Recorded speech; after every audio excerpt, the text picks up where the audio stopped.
Bapak Kutaya tindak gubuk kula niku kaget kula. Lah nggih to. Kok ya Allah ujug-ujug mbet. Mbet ngene.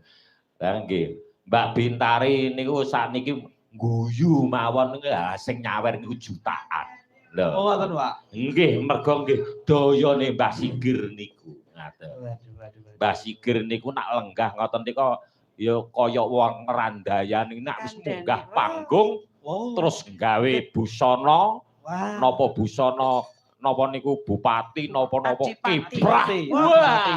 Donya kukut. Oh, kandhane kok. Saestu. Sigir iki lak matumpuk-tumpuk to. Dadi Sigir tegese Sigir iki lak rejeki sing matumpuk-tumpuk ora nek enteke ngono ora kok jangkar. Mosok aku ning Pak Sigir nyeluk Gir ngono ya ora. Nggih. Pitusa. Jeneng Sigir iki umpama wong kok mbiyen iki besok rezeki ben Sigir iki dadi matumpuk-tumpuk ora nek enteke. Nggih, Mergane bojone jenenge tumpuk. Nggih. Anu Mas, napa niku? Nggih, Pak.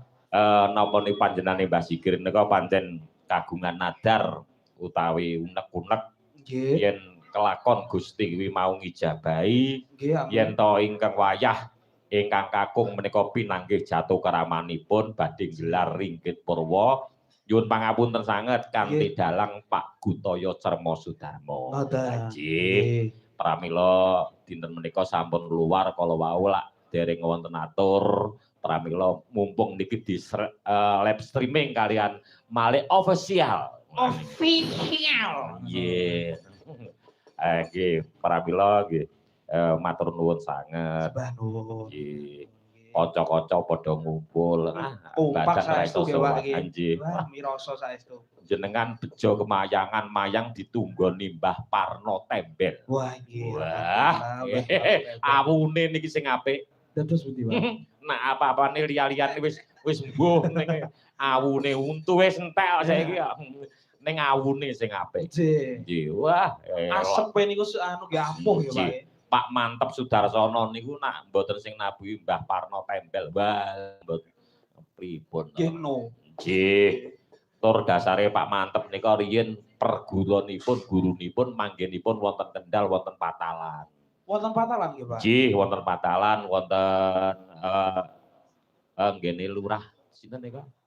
Parlan, sanes. Carat, wonten Carat. Nah, wonten Carat. Pramila teng mriku wonten naminipun Sendang Mantep Sudarsono tegese bendina nggih adus Pak Mantep. Oh, nggih. Kula sering adus mriku.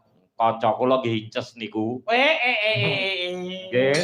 Uda kula kalih inces niku adus nggone Pak Mantep. Gen laris kok ya. Nah. Dolanan dasmu. Oh, dolan. Sing anu kowe posisi jabane Sendang karo bapake piye maksude? Ya apa tenah ya nepi lho lha kono pernah nomi ya tak dus to.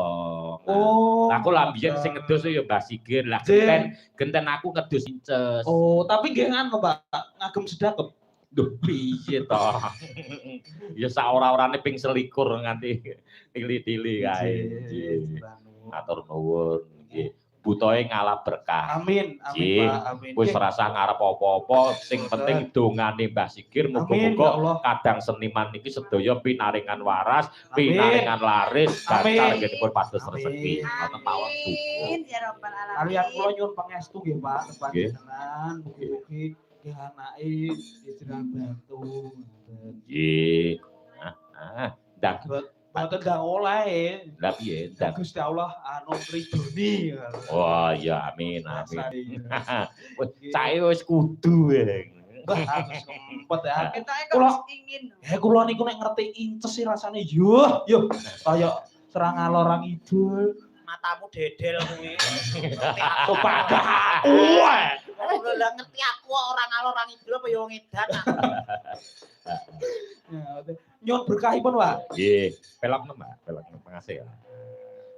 Mbok bilang malah saged duet kali ibu, Pak. Kula ora usah. Mboten napa-napa. Nggih mboten napa-napa, Bu, duet. Rasah mesti mukok-mukok. Lintang asmara kali ibu ngoten lho, Pak. Napa gelo kali ibu. Karena niki nggene guru. Nggih, gurune wong seni maestro.